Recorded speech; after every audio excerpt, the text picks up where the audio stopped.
Sorry guys, the phone overheated. So the quota, by having a quota, you're becoming accountable for somebody else, and even then, this is actually really positive, because I used to see. Well, I have to be honest and say I had a lot of good bosses. I had shitty bosses, but I had great bosses. Some of my bosses were really nice and kind and really helpful and really kind of like a mentorship ability. Um, Today was actually super emotional because talk about mortality with my parents, which is not good. To talk about dying and what they're gonna leave behind and my responsibility when they die. And can I be the man of the house even though the house is broken? You know. So with the bosses giving me accountability, it was I before, and I'll be completely honest. I've had a lot of problems with bosses because with bosses, I try to be friendly with the bosses, and I don't.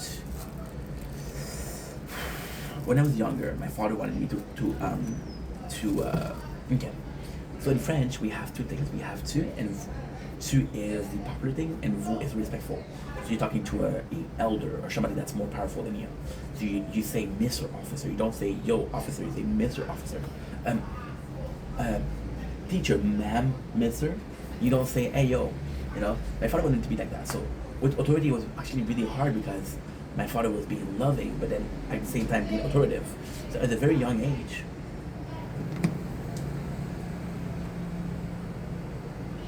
it's not bad. Yeah.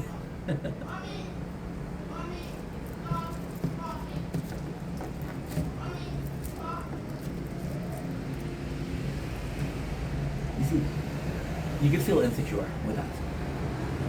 My whole building is kind of messed up, you know.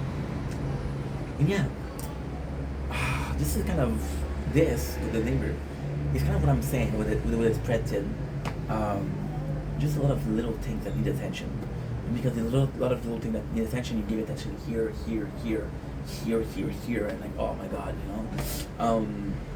So with my bosses, it was always this relationship of kind of friendship, right? So for this one, it's really a relationship of you're the boss. Now, technically speaking, it feels odd, because I in the past, um, whenever I'm off work, whenever I don't work, so what I told you this story multiple times. So what I'll do is I'll work really fucking hard, and then we'll take a little break, and we'll do like a year of full work and 6 months of breaks. And usually, what I'm able to do is really to step out, to completely set off. So you guys know, leave your work at work and leave your home at home. So if you're doing 9 to 5, at 5 o'clock your work is done. You put a switch off the work, right? And with me, since I'm working on concentration, it's it's not the same thing, of course, but it's still some kind of work, or it's still effort being put there. So it's harder to flash the switch off. And then the hardest thing is I have a lot of buses. The bus is like 52 minutes, which is not a lot, but it depends. It depends. Like for example, um, sometimes I'm able to sleep, and I put an alarm, which is great. So this is really helpful. But sometimes I'm thinking, and then I'm trying to read a manga, but I don't have the attention that I used to have. You know, I'm less zoned out. I'm more out there. For example, when I'm going to be reading something like, oh, this is a good idea for a conversation, instead of a video. You know, so spreading thin is kind of that. It's a little bit of here and there. You know. Now, am I kidding with that? Yes, this is bothering me. No, people have their own problem, and a mosquito. I saw my father today, and he saw my legs. Like, holy shit, they got you good. Because I'm a dumbass, I wore a sort of a long sleeve, the leg short to see the fireworks. I didn't wear a long pants. They got my legs good, guys. Good. Yeah, so the spreading thing is a bit that, you know? And then you start asking yourself a question. Well, if I was able to do it before, I should be able to do it now, right? Well, technically, no. Because when I was working for a company that I used to work, basically my second home. At the end, I was focused on work. I was focused on content. I was at work, and I had this. How may I say that? The job that I was doing, yes, did it take mental? Yes, a little bit. So, for example, when you start an order, you have to say, okay, well, there's this order. For example, it's this much. Well, is this much per boxes? This is how much we need. Checking your code. Is the code good? Checking your plastic that we're putting in between the pieces of metal. The metal good. The piece of plastic good. Is the metal the right side? Are you turning it around, or you're not turning it around?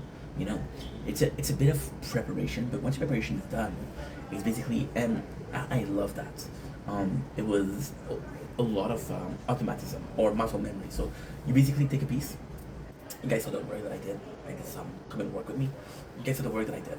You take a piece of metal, you put it on a belt or a moving belt. You push it. The machine will take it, and the machine will do all the work. You just have to put the pieces there and push them. So why are they not doing it automatic? Because some of the pieces are going to be like damaged, if you will, and they're going to be stuck in the machine. So you have to have a human component in verify the pieces and make sure they're okay. But I could turn off my brain. With the job that I have right now, it's my brain is, you know, so it's less physical. I think that's also the case. It's less physical and more mental. So when I go to work, I'm mental. When I make content, I'm mental. And the funny thing is actually more so for you guys, because for example, I have a couple people, but more so Janice, because like I said, Janice is my best friend and we're super close, and is possibly one of the only, if not the only person I talk to on a daily basis. And he was like, hey, I'm always missing your stream. And the thing with Janice is he prefer talking on the stream. I'll watch the videos, I'll comment, but it's not the same. And even then we're DMing, and I know that he prefers talking to me on timeline. I'm busy with work, and I feel like kind of like I want to stream because I want to talk to him. For example, today I wasn't working today, so my goal was like, okay, well, I've been able to do so much, but I was so tired from the recent week that I couldn't do much. Right? Again, I went to see my father today. I talked about mortality. And it really affected me because I made like I said in the other video, where